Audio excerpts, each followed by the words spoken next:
Practice. तेव्हा माझी साईडची म्हणजे माझी बेस्ट फ्रेंड म्हणावं लागेल तिला, ती म्हणते शॉर्टकट मध्ये आवरा मॅडम, जास्त वेळ करू नका, भूक लागली मला. म्हटलं ओके. ऍक्च्युली मी फॉरेन ग्रॅज्युएट आहे, मी रशियामध्ये माझं MBBS झालंय आणि माझे इथे इंडियामध्ये असे फ्रेंड्स कोणी नाही आहेत, म्हणजे आहेत फ्रेंड्स पण त्यांच्याबरोबर कॉन्टॅक्ट झालाच नाही. तर मला मेमरीज क्रिएट करायची सवय पहिल्यापासून, म्हणजे 7-8 वर्षापासून असं आहे, कुठे कोण दिसलं वेगळं की करा व्हिडिओ असं आणि बनवा रील आणि टाका तो. आणि आधीपासून माझ्याकडे कलेक्शन खूप आहे, जवळजवळ 50,000 ते 60,000 व्हिडिओज माझ्याकडे आहेत ऑलरेडी. आणि इथे आल्यानंतर मला एक प्लॅटफॉर्म मिळाला की कोण वेगळं आहे, कोण काय करतंय, चला काढूया रील्स. पण त्यात त्या ग्रुप म्हणजे शिवलीला मॅमचा वगैरे एकदा व्हिडिओ काढताना त्या म्हणाल्या व्हिडिओ काढू नका, असं काढायचं नाही. मग मी ते सोडून दिलं, म्हटलं आपल्या फ्रेंड्स लोकांचेच व्हिडिओ काढायचे, बाकीच्यांचे कोणाचे नाही काढायचं. कारण ते लेक्चर झालेलं पवार सरांचं की असे व्हिडिओज करायचे नाही, त्याच्यानंतरच ते सगळे इन्सिडन्स. त्यामुळे तुम्ही कोणी कोणी राहिले माझ्या रील्स मध्ये, पण आता मी सगळं कॅप्चर केलंय, त्यांना सगळ्यांना मी रील्स मध्ये टाकणार आहे आणि सगळ्यांनी फॉलो करा प्लीज.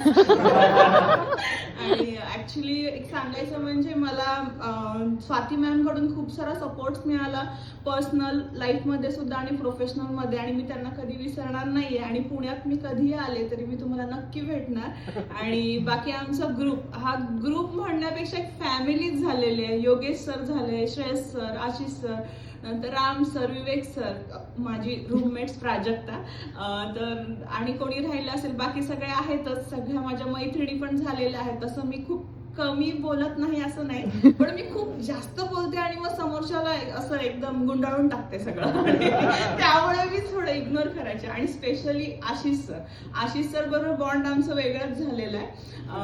पण बाकी काय सांगायचं तर इथे जेव्हा मी आले तेव्हा मी रिसेप्शनला काय सांगितलं होतं की मला अशी रूममेट द्या जी रात्री झोपत नाही, कारण मी तर झोपत नाही अजिबात. तिने बरोबर उलट केलं, ही 10-10:30लाच घोळते.